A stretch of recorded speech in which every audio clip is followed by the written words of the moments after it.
السلام علیکم ناظرین و سامعین۔ ناظرین، اکثر اوقات بہت سی محنتوں کا نتیجہ انسان دیکھتا ہے کہ ضائع چلا گیا۔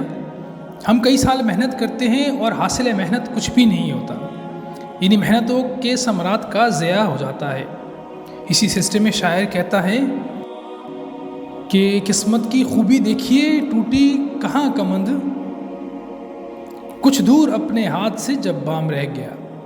ایک اور جگہ شاعر کے الفاظ ہیں، یہ فصل امیدوں کی ہمدم اس بار بھی غارت جائے گی، یہ فصل امیدوں کی ہمدم اس بار بھی غارت جائے گی، سب محنت صبح شاموں کی اب کے بھی اکارت جائے گی، دھرتی کے کونوں کھدروں میں پھر اپنے لہو کی کھاد بھرو، پھر مٹی سینچو اشکوں سے، پھر اگلی رت کی فکر کرو، پھر اگلی رت کی فکر کرو، جب پھر ایک بار اجڑنا ہے، ایک فصل پکی تو بھر پایا، تب تک تو یہی کچھ کرنا ہے۔ ناظرین کرام، جب آپ کے آگے ایک مقصد ہو تو ایک کوشش ناکام ہو جائے کوئی بات نہیں، پھر تیار ہونا چاہیے اگلی ناکامی کے لیے بھی، لیکن جب تک مقصد حاصل نہیں ہوتا ہمیں اسی محنت سے کام کیے جانا چاہیے۔ ناظرین کرام، جنگ بدر میں مسلمانوں کو فتح ہوئی تو جنگ احد میں زک پہنچی، 70 صحابہ کرام شہید ہوئے۔ اگر ان کی ہمتیں جواب دے جاتی تو آج اسلام اس مقام پر نہ ہوتا۔ اس ضمن میں اللہ تعالیٰ فرماتے ہیں، جس کا ترجمہ ہے کہ ہم تمہیں لازماً آزمائیں گے، خوف کی کیفیت سے، فکر و فاقے کی کیفیت سے، بھوک سے، جان کے نقصان سے، مال کے نقصان سے، محنتوں کے حاصل کے ضائع ہونے سے، اور اے نبی صلی اللہ علیہ وآلہ وسلم بشارت دیجئے صبر کرنے والوں کو، وہ کہ جن پر کوئی تکلیف یا مصیبت آئے وہ یہ کہیں کہ اللہ ہی ہے اور اللہ ہی کی طرف لوٹ کے جانا ہے۔ ناظرین کرام، مشہور شاعر محمد علی جوہر ایک مرتبہ جیل گئے۔ ان کی ایک جوان بیٹی بیمار ہوئی اور فوت ہو گئی۔ انگریز نے انہیں باہر چھوڑا کہ اپنی بیٹی کی کفن دفن کر لیجیے۔ جب دوسری مرتبہ جیل گئے تو دوسری بیٹی بھی اسی مرض میں مبتلا ہو گئی۔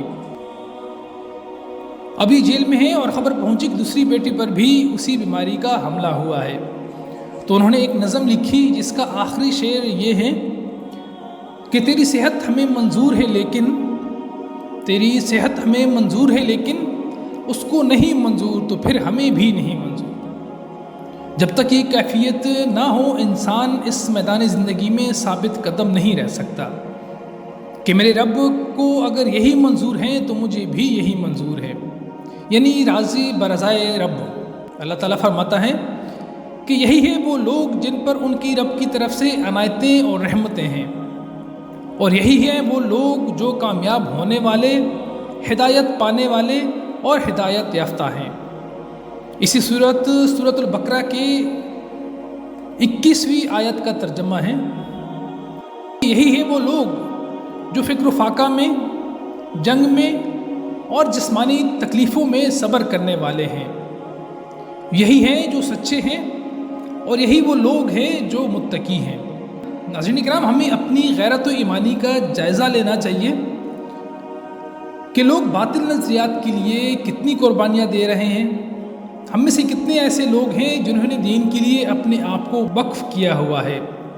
باصلاحیت لوگ، ذہنی استطاعت والے لوگ، وہ اپنے آپ کو وقف کرے دین کے لیے، اس کے بغیر بہار زندگی ممکن نہ ہوگی۔ یہ بات مسلمانوں کے لیے کہی گئی کہ تم توحید کے لیے لڑ رہے ہو تو دیکھیے ابو جہل کو، اس نے گردن کٹوائی شرک کے لیے۔ ابو جہل چونکہ متکبر فرعون تھا، جب گردن کٹنے لگی تو کہتا ہے کہ گردن کو نیچے سے کاٹنا تاکہ جب تم نیزے کے اوپر میرے سر کو چڑھاؤ تو اونچا نظر آئے، تاکہ معلوم ہو کہ سردار کا سر ہے۔ فرمان الہی ہے کہ اگر تم ان سے زیادہ قربانی نہیں دو گے تو حق غالب نہیں ہوگا۔